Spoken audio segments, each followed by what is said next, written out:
நீர்நிலைகள் ஆக்கிரமிப்புகளுக்கு எதிராக நடவடிக்கை எடுக்காத அதிகாரிகளின் செயலை சகித்துக் கொள்ள முடியாது என்று சென்னை உயர்நீதிமன்றம் திட்டவட்டமாக கருத்தினை தெரிவித்திருக்கிறது. ஆக்கிரமிப்புகளை அகற்றுவதில் அதிகாரிகள் முறையாக செயல்படுவதில்லை என்பது நீதிமன்றத்தின் கவனத்திற்கு வந்துள்ளது என்றும் நீதிமன்றம் தெரிவித்திருக்கிறது. மேலும் தகவல்களை செய்தியாளர் சுரேஷ் வழங்கிட கேட்கலாம். சுரேஷ் வணக்கம். இந்த நீர்நிலைகள் ஆக்கிரமிப்புகளுக்கு எதிராக நீதிமன்றம் என்ன கருத்தினை தெரிவித்திருக்கிறது, விவரிங்க.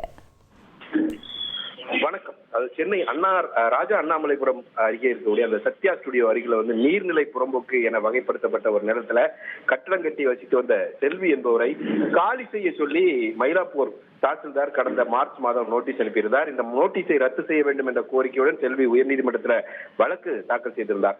இந்த வழக்கை கோடை விடுமுறை கால நீதிபதிகள் சுவாமிநாதன் மற்றும் லட்சுமி நாராயணன் அடங்கிய அமர்வு விசாரித்தது. இந்த விசாரணையின் போது அரசு தரப்புல ஆக்கிரமிப்பாளராக மனுதாரருக்கு மாற்று இடத்தை வீடு வழங்க தயாராக இருப்பதாகவும் அதற்கு அவருடைய குடும்ப உறுப்பினர்கள் பயோமெட்ரிக் பதிவுகளை வழங்கி இந்த இடத்தை காலி செய்தால் உடனடியாக புதிய வீட்டுக்கான அந்த சாவி வழங்கப்படும் என்றும் தெரிவித்திருந்தது. இந்த நிலையில் இந்த வழக்குல தீர்ப்பானது தேதி குறிப்பிடாமல் தள்ளி வைக்கப்பட்டிருந்தது.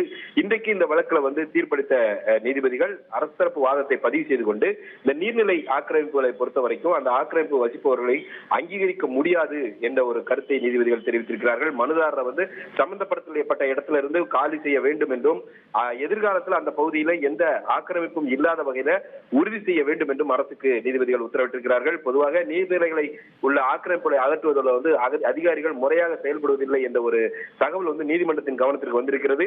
அதிகாரிகளுடைய இந்த செயலற்ற தன்மையை ஒருபோதும் சகித்துக் கொள்ள முடியாது என்று தெரிவித்த நீதிபதிகள் செல்வியின் மனுவை தள்ளுபடி செய்து உத்தரவிட்டிருக்கிறார்கள். உங்களுடைய விவரங்களுக்கு நன்றி சுரேஷ். செய்திகளை உடனுக்குடன் தெரிந்து கொள்ள உடனே சப்ஸ்கிரைப் பண்ணுங்க.